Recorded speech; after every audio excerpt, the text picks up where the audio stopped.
आप सब। आज मैं फिर आपके सामने नरेश शर्मा, आपका मैथ्स टीचर, और मैं आपके डर को मैथ से दूर करने आया हूं। तो आज उसी सीरीज में हमारा स्टूडेंट्स चैप्टर 2 के लिए कॉन्सेप्ट है इनवर्स ट्रिग्नोमेट्रिक फंक्शंस। देखो यहां पर हमारे 3 पार्ट्स हमें दिखाई दे रहे हैं। एक इनवर्स कंडीशन है, एक ट्रिग्नोमेट्रिक और एक फंक्शंस। चलो ट्रिग्नोमेट्रिक को हम थोड़ा बाद में छेड़ते हैं, लेकिन उसके पहले हम ना यहाँ इनवर्स फंक्शंस का डिस्कशन करेंगे। क्यों करेंगे? क्योंकि जब तक हम इसका डिस्कशन नहीं करेंगे ट्रिग्नोमेट्रिक के इनवर्स का कंडीशन हमें क्लियर स्टूडेंट्स नहीं होने वाला है। तो जैसा हमने प्रीवियस चैप्टर के अंदर पढ़ा है इनवर्स फंक्शंस को, उसमें क्या है मैं आपको थोड़ा डिटेल में, हल्का सा डिटेल में लेके जाऊंगा। उसमें क्या कहा था कि if f such that a to b a bijective function, a bijective का मतलब जानते हैं? हाँ, 1 1 and on to the bijective function. Okay, if f such that a to be a bijective function, then a bijective function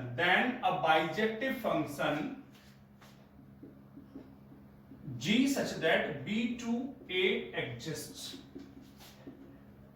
तब क्या होता है students, जैसे a से b के लिए एक बाइजेक्टिव है तो उसी केस में b सेट से a सेट में भी एक और फंक्शन एग्जिस्ट करता है, जनरेट हो जाता है, जिसको हम g बोलते हैं। अगर ऐसा होता है तो उस केस में क्या होता है, g is called inverse of f। उस केस में g f का इनवर्स हो जाता है। इफ, उसमें भी एक कंडीशन आती है students, if f x is equals to y for all x belongs to set A and y belongs to set B। केवल उस सेट में, उस केस में g फंक्शन f का इनवर्स होता है, जिसको हम लिख सकते हैं f inverse is equals to g। Students इसको हम समझ लेते हैं इसमें कि वास्तव में मैं क्या बोलने जा रहा था। लेट कर लो this set is A and this set is B। Okay, और मान लेते हैं इसके अंदर है एलिमेंट्स 1 2 3 और B के अंदर एलिमेंट्स ले लेते हैं, मान लो A B एंड C। और अगर हम इनकी मैपिंग करते हैं तो under conditions of F, suppose करिए 1 का इमेज है B, 2 का इमेज A और 3 का इमेज C है स्टूडेंट्स। तो वहां पर ऑटोमेटिकली B की तरफ से भी एक फंक्शन जनरेट हो जाता है और जिसको हम क्या नाम देते हैं, G नाम देते हैं। तो यहां आप क्या देख रहे हैं कि f such that a to b है तो similarly g such that b to a हो जाता है। अब चूंकि f such that a to b bijective है तो आप देख सकते हैं कि g such that b to a भी बाइजेक्टिव फंक्शन होता है। लेकिन ये इसका सेंस क्या बन जाता है, इसका मीनिंग ये हो जाता है स्टूडेंट्स कि जो फंक्शन g है वो फंक्शन f का इनवर्स हो जाता है। क्योंकि इनवर्स की कंडीशंस अगर हमने पढ़ी हैं तो बहुत सिंपल सा बात वही हमारे लिए कि अगर f such that a to b है, ये क्या है स्टूडेंट्स, ये होता है हमारा डोमेन। उस केस में ये डोमेन होता है और ये कोडोमेन होता है। It's a codomain, right. लेकिन इसका अगर हम इनवर्स ले लें g such that b to a, तो क्या होता है बेटा इनवर्स के अंदर? इनवर्स के अंदर सीधा सी बात है, जो डोमेन है वो कोडोमेन कन्वर्ट हो जाता है और जो कोडोमेन है वो डोमेन में कन्वर्ट हो जाता है। तो ये स्टूडेंट्स अब बन जाता है हमारा डोमेन और ये बन जाता है कोडोमेन। ठीक है स्टूडेंट्स, ये चीज हमारी आ जाती है। तो हम यहां सिर्फ अभी तक हमें ये समझ में आया है कि किसी फंक्शन का इनवर्स लाने के लिए हमें क्या करना होता है। यानी अगर किसी फंक्शन का इनवर्स लाना है तो सबसे पहले उसको बाइजेक्टिव होना जरूरी है। अगर फंक्शन बाइजेक्टिव नहीं है तो स्टूडेंट्स किसी भी कीमत पर हम उसका इनवर्स नहीं ला सकते। तो मैंने यही आपको यहां बताया है कि f such that a to b एक बाइजेक्टिव फंक्शन है तो उसका जो इनवर्स होगा वो g such that b to a में होगा। यानी कि जो डोमेन है वो कोडोमेन में कन्वर्ट हो जाएगा और जो कोडोमेन है वो डोमेन में कन्वर्ट हो जाएगा। ठीक है स्टूडेंट्स, ठीक है। देखिए स्टूडेंट्स, अभी जो पिक्चर मैंने आपको दिखाई इसको मैं दोबारा से आपको समझा रहा हूं। ये f such that a to b, मैंने सेट A के अंदर एलिमेंट्स 1 2 3 लिए थे और B के अंदर A B C, और इसको हमने मैपिंग किया तो ये 1 1 और ऑन टू का मैपिंग मैंने आपको दिखाया। F such that A to B में क्या है स्टूडेंट्स, ये जो सेट ए है वो डोमेन है और जो सेट बी है नॉर्मली हम उसको कोडोमेन कहते हैं और होता भी है, लेकिन अभी हम जो इसको ऑनटू के केस में क्या होता है बेटा, ऑनटू के केस में पूरा का पूरा रेंज बन जाता है। तो set B is the range और इक्वल टू कोडोमेन है। तो इसका जो इनवर्स है किसका, एफ का जो इनवर्स है, मैं ये भी लिख सकता हूं कि F inverse is equals to G such that B to A. Now B is domain and A is range और कोडोमेन हो जाता है।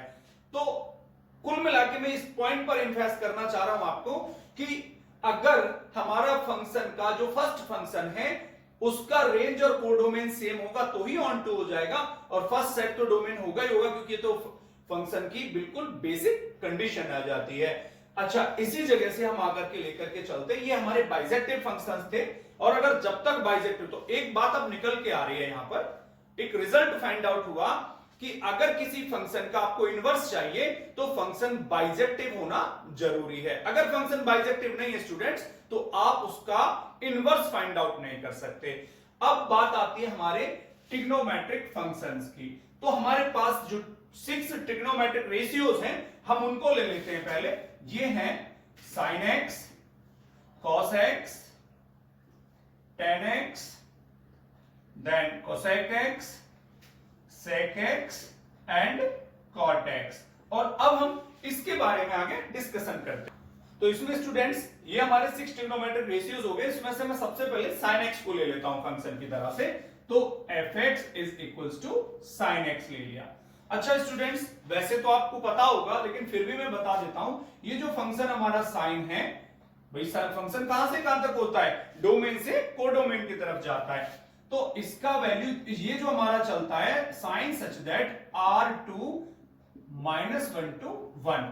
तो स्टूडेंट्स क्योंकि अब सबको मालूम है कि साइन का वैल्यू किसी भी एंगल के लिए -1 से 1 तक ही आता है, उससे ना -1 से ना स्मॉलर वैल्यू आती है और ना ही ग्रेटर वैल्यू आती है 1 से। 1 से ग्रेटर नहीं होता और -1 से स्मॉलर नहीं होता।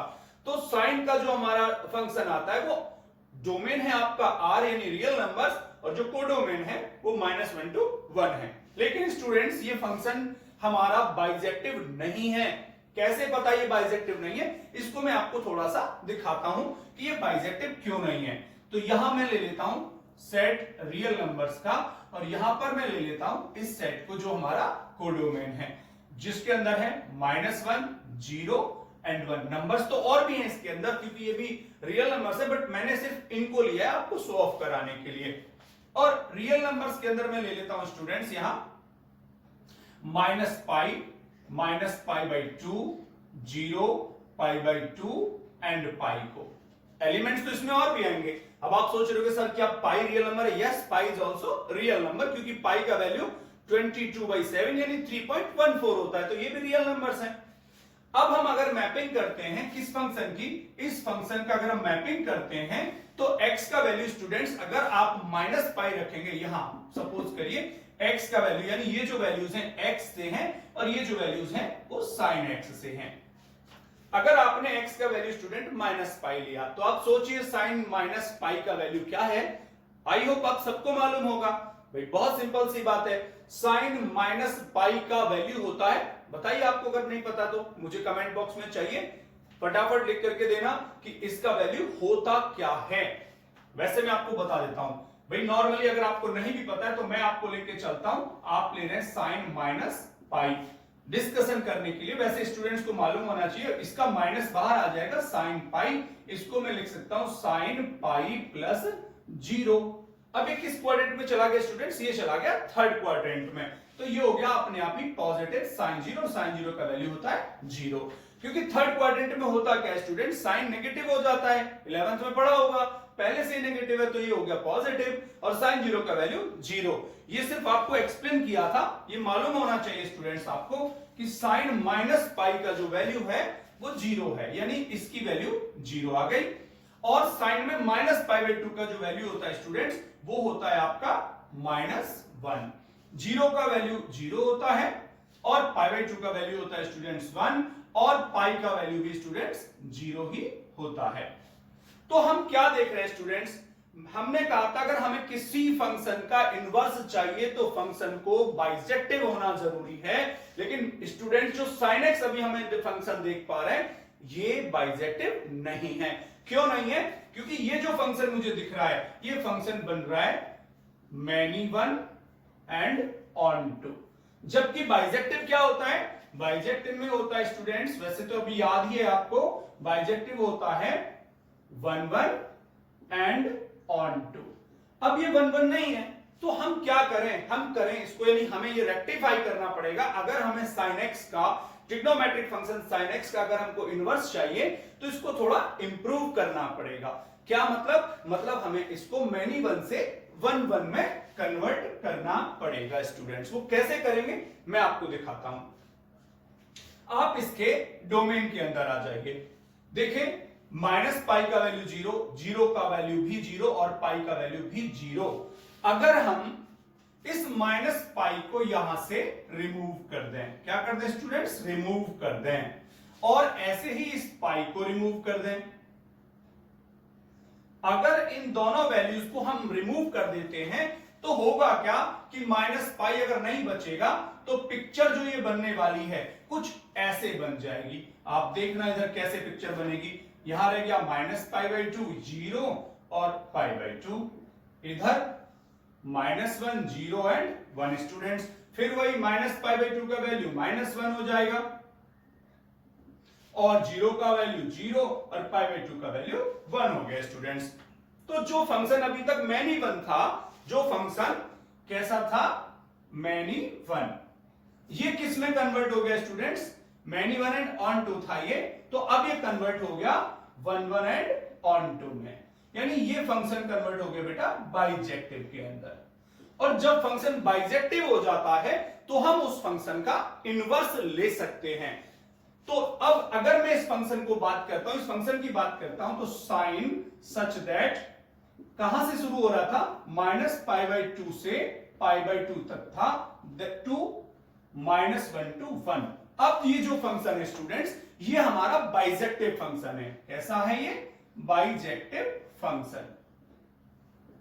ओके, और अभी हमने जो पीछे पढ़ा था कि अगर कोई फंक्शन बाइजेक्टिव है तो उसका इनवर्स क्या हो जाता है? तो इसका इनवर्स हो जाएगा student sine such that, sine inverse such that. क्या पढ़ा था आपने? आपने देखा था कि जो कोडोमेन था वो डोमेन में कन्वर्ट हो गया था। तो ये क्या है स्टूडेंट्स? इसका ये इसका डोमेन। क्या है ये? डोमेन, और ये हमारा कोडोमेन। तो जो डोमेन था वो कोडोमेन बन गया और जो कोडोमेन था वो डोमेन, यानी ये बन गया minus one to one to minus pi by two to pi by two. यानी साइन का इनवर्स में कन्वर्ट करने के लिए हमें इसको थोड़ा रेक्टिफाई करना पड़ा। तो हमें जो बाइजेक्टिव मिला वो मिला minus pi by two to pi by two, to minus one to one, और उसका जो इनवर्स हुआ उसका जो डोमेन है वो माइनस वन से वन, और कोडोमेन हो गया students minus pi by to से पाई बाई टू। तो इस तरह से साइन के फंक्शन को रेक्टिफाई करने के बाद ही उसका इनवर्स हुआ मिला हमें। इसमें हम एक फंक्शन अभी और ले लेते हैं। मैं आपको एक और दिखा देता हूं स्टूडेंट्स, साथ में कॉस को लेकर के। चलिए मैंने ले लिया कॉस को, fx is equals to cos x, right. तो इसमें भी वही केस आ जाता है कि cos such that r2 minus one to one. मैं इन दो को स्पेशली इसलिए ले रहा हूं स्टूडेंट्स क्योंकि ज्यादातर स्टूडेंट्स को 11th क्लास में भी 10th क्लास में भी वैल्यूज मालूम होती हैं कि साइन की वैल्यू या कॉस की वैल्यू माइनस वन से वन तक होती है, मिनिमम एंड मैक्सिमम। तो ये केस बिल्कुल वही आ गया जो हमें पीछे कर रहा था। बिल्कुल इसको भी इसी की तरह से अगर हम डिक्टो करते हैं, इस पर देखो मैंने ये इसका ले लिया डोमेन और ये ले लिया स्टूडेंट्स इसका कोडोमेन। इसमें भी मैं वैल्यूज वही ले लेता हूं, minus pi by to, zero, pi by to and pi. ठीक है, इधर माइनस वन ले लिया, जीरो ले लिया, वन ले लिया। एलिमेंट्स तो इसमें और भी आएंगे क्योंकि माइनस वन से लेकर वन तक इंफिनिटिव नंबर्स हो सकते हैं, ऐसी बात नहीं है। बट इसके वैल्यूज जो हैं वो मैं भी ले रहा हूं और कुछ हिडन है उनको नहीं लिया। तो आप देख रहे हैं कॉस में माइनस पाई का वैल्यू क्या आएगा स्टूडेंट्स? सोचो जरा, माइंड लगाओ कि कॉस में पाई का वैल्यू क्या आता है। जैसे साइन पाई का वैल्यू तो आपने देख लिया 0 आया, लेकिन कॉस पाई का वैल्यू क्या आता है बता सकते हैं आप मुझे? कॉस पाई का वैल्यू स्टूडेंट्स मालूम है? नहीं मालूम? चलो मैं आपको फिर से निकालना बताता हूं। आपने ले लिया कॉस माइनस पाई, तो माइनस कॉस में डाइजेस्ट हो जाता है हम जानते हैं, तो ये हो जाएगा cos pi plus 0, right students. और कॉस पाई प्लस 0 ये भी थर्ड क्वाड्रेंट में पहुंचेगा माइनस कॉस 0, और हम सबको पता है कि कॉस 0 का जो वैल्यू होता है स्टूडेंट्स वो कितना होता है? -1 होता, सॉरी कॉस 0 का वैल्यू 1 होता है, तो ये हो गया -1। तो माइनस पाई का जो इमेज हो गया वो ये बन गया बेटा।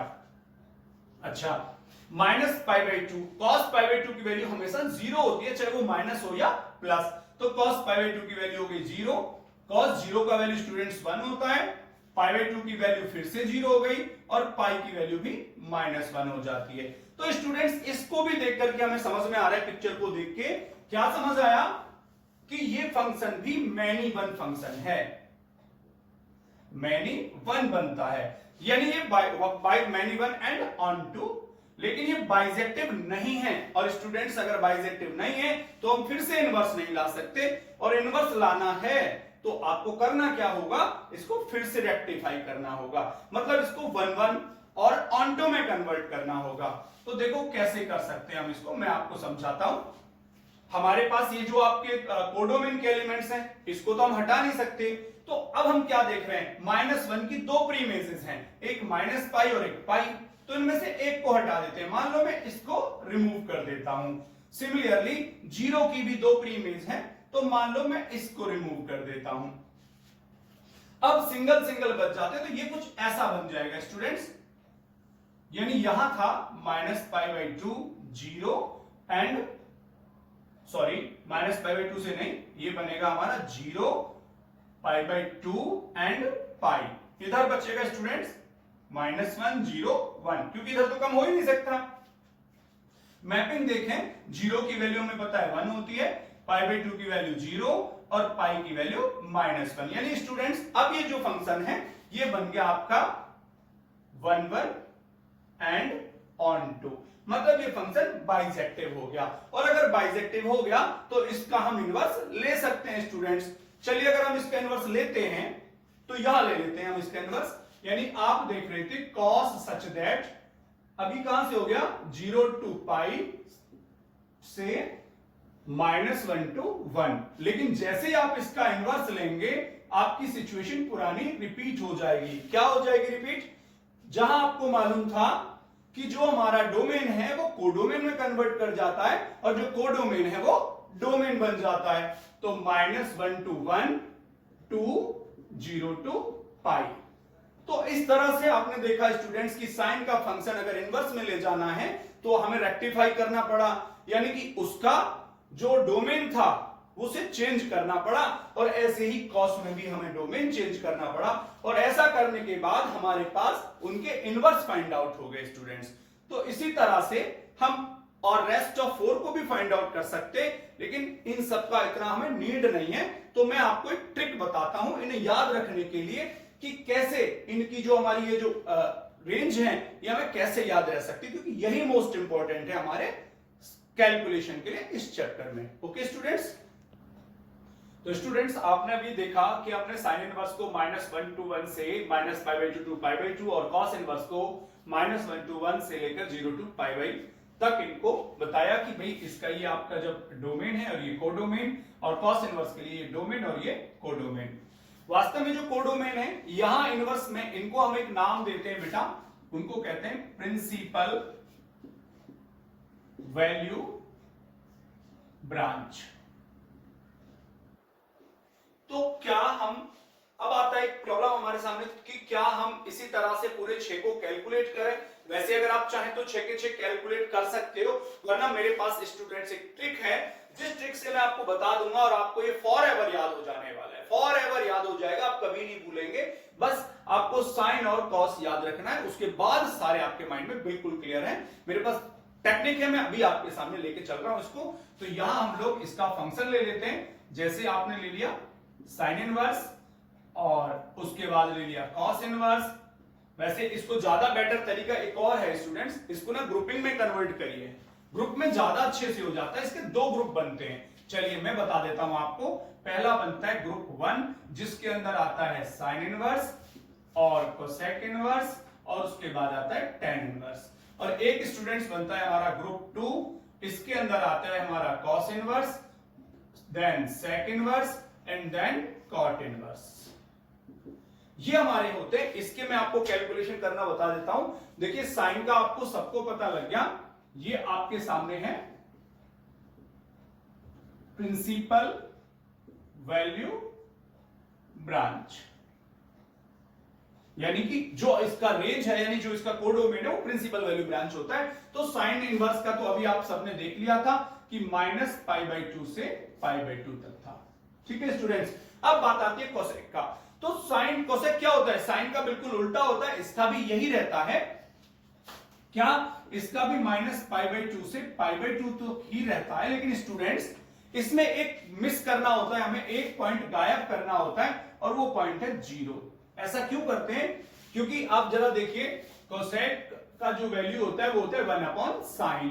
अगर हम 0 को ले लेते हैं, साइन 0 ले लेते हैं, देखिए इसमें क्या है बेटा, ये हमारा है कोसेक, कोसेक का वैल्यू होता है 1/sin। और अगर आप साइन की वैल्यू 0 को भी इसके अंदर रख लेते हो तो साइन 0 का वैल्यू क्या होता है? 0 हो जाता है। और 1/0 की वैल्यू क्या हो जाती है स्टूडेंट? नॉट डिफाइंड में चली जाती है, इसीलिए हम इसके अंदर से 0 वाले पॉइंट को हटा देते हैं। 10 के अंदर भी जो प्रिंसिपल वैल्यू ब्रांच है वो भी यही है, -π/2 to π/2, लेकिन ये इंटरवल ओपन है। ओपन क्यों है स्टूडेंट्स? क्योंकि जरा सोच के देखिए, आप सोच के देखिए कि 10π/2 की वैल्यू होती है नॉट डिफाइंड। क्या होती है? Not defined. तो -π/2 और π/2 को नहीं लेंगे तो आप क्या देख पा रहे हैं कि इस पूरे ग्रुप का प्रिंसिपल वैल्यू ब्रांच लगभग सेम है, इसलिए इसको याद रखना बहुत आसान है। सबका -π/2 से π/2 तक ही है। इसका आपका फिक्स है, यानी कि क्लोज इंटरवल है, ये भी क्लोज्ड है, लेकिन इसमें से 0 नहीं लेना। और 10 के लिए ओपन इंटरवल रखना होता है स्टूडेंट्स। अब आ जाते हैं हम लोग इस ग्रुप के लिए। कॉस इनवर्स का भी आपने फाइंड आउट कर लिया था, जो कि था 0 to π। तो स्टूडेंट्स सेक के लिए भी बिल्कुल वही होता है, 0 to π, लेकिन इसमें भी एक पॉइंट गायब करना पड़ेगा, वो है π/2। ऐसा क्यों किया आपने बेटा? क्योंकि हमें मालूम है कि सेक का वैल्यू 1/cos होता है, और अगर मैं 1/cos π/2 लेता हूं π/2 को, तो ये हो जाएगा 1/0, यानी वैल्यू हो जाएगी नॉट डिफाइंड, इसीलिए π/2 को हमने रिमूव कर दिया यहां से। अब कॉट इनवर्स बचता है, तो कॉट इनवर्स का भी वही है, लेकिन 0 to π इंटरवल ओपन रखना पड़ेगा बच्चों। क्यों रखना पड़ेगा? चलो मैं उसे भी दिखा देता हूं। हमें मालूम है कि कॉट का वैल्यू होता है cos/sin। मान लो आप अगर इस पॉइंट 0 को इन्वॉल्व करते हो तो ये कुछ ऐसे हो जाएगा, cos 0/sin 0। आपको पता है बेटा कि sin 0 का वैल्यू क्या होता है? 0। तो क्या हो जाएगा फिर से? Not defined. और अगर आप पाई को लेते हो तो sin पाई की वैल्यू भी 0 होती है, फिर से नॉट डिफाइंड हो जाएगा, इसलिए इस इंटरवल को हमें ओपन रखना पड़ा। तो प्रिंसिपल वैल्यू ब्रांच ग्रुप 1 का -π/2 से π/2 है, और ग्रुप 2 में 0 से π है। इसके अलावा आप देख भी रहे होंगे कोई और प्रिंसिपल वैल्यू ब्रांच इसका होता ही नहीं है। आप पूरा सा चेक कर लीजिए, सारा का सारा प्रिंसिपल वैल्यू ब्रांच यही है बेटा इसका। इसके बाद जो इसमें मोस्ट इंपॉर्टेंट है, चलिए अगर आप चाहें तो मैं इसको एक मेथड से और दिखा सकता हूं। देखिए एक मेथड और देख लेते हैं हम लोग। इसका याद रखने का तरीका मैं बता रहा हूं आपको।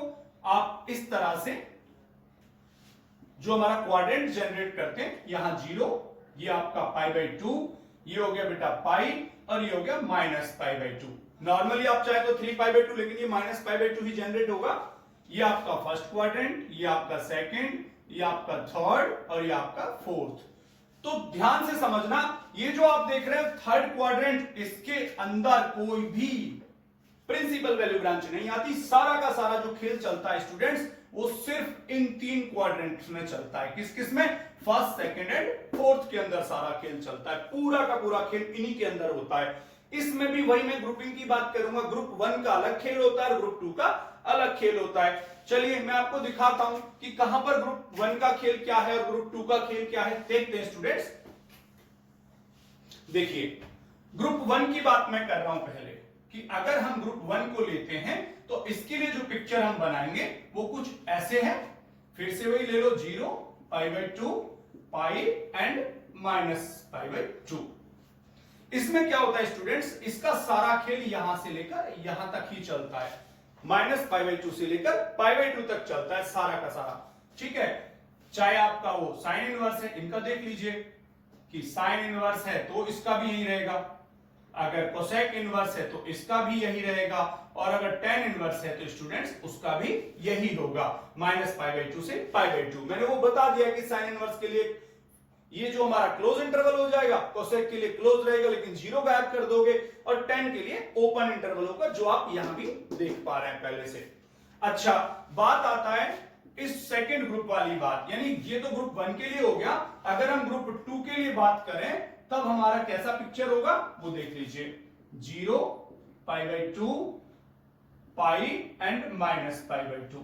इसका जो सारा खेल चलता है स्टूडेंट्स वो इस वाले में चलता है, यानी कौन कौन से में चलता है, फर्स्ट एंड सेकंड के अंदर।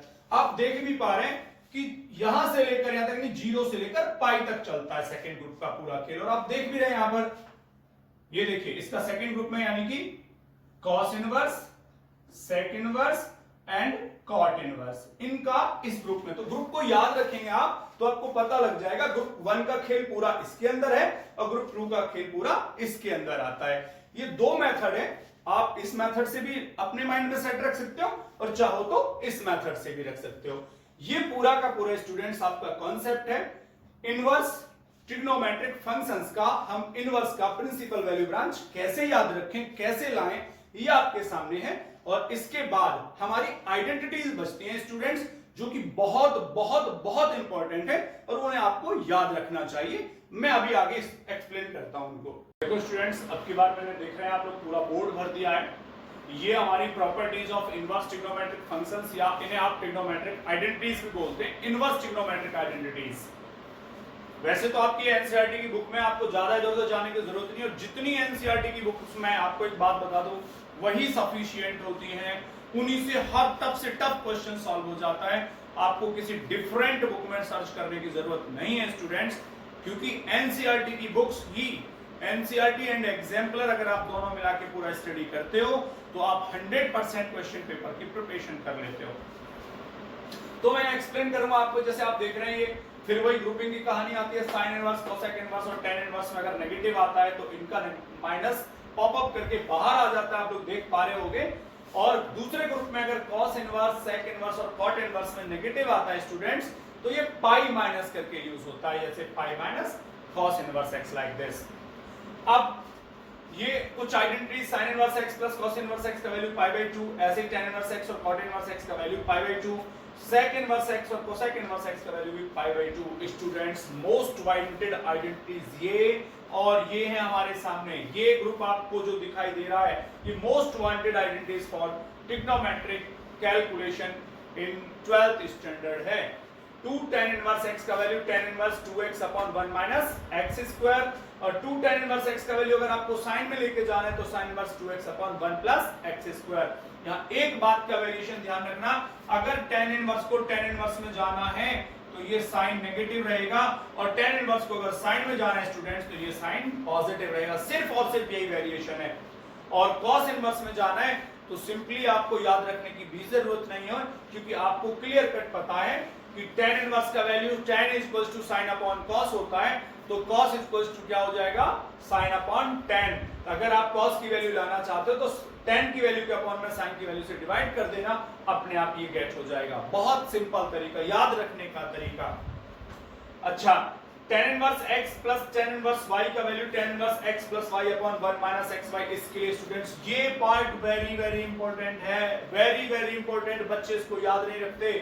अच्छा, ये कामयाब कब जरूरत इसकी पड़ती है, जब यहाँ पर न्यूमरिक वैल्यूज होती हैं लाइक 1 2 1/2, तब ध्यान रखने की जरूरत है कि x इंटू वाई का जो प्रोडक्ट है ये वाला वो 1 से लेस होना ही चाहिए।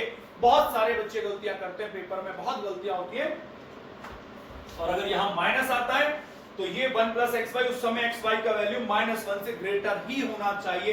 ये याद रखने की बात है स्टूडेंट्स। ऐसे ही cot इनवर्स x के अंदर है और ये प्लस और ये माइनस, अच्छा, कुछ आप देख रहे हैं जो sin 2 थीटा वाली आइडेंटिटी या cos 2 थीटा वाली आइडेंटिटीज है, उसकी कुछ आइडेंटिटीज और मैंने आपके सामने लिखी है।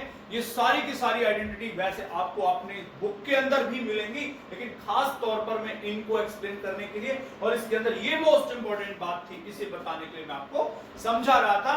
इसमें मैं आपको इसका एक एग्जांपल दिखाना चाहूंगा। स्टूडेंट्स, गलतियां कहां करते हैं बच्चे, देखिए ध्यान से, मैं कर रहा हूं और आप मुझे मेरी मिस्टेक करके बताएंगे।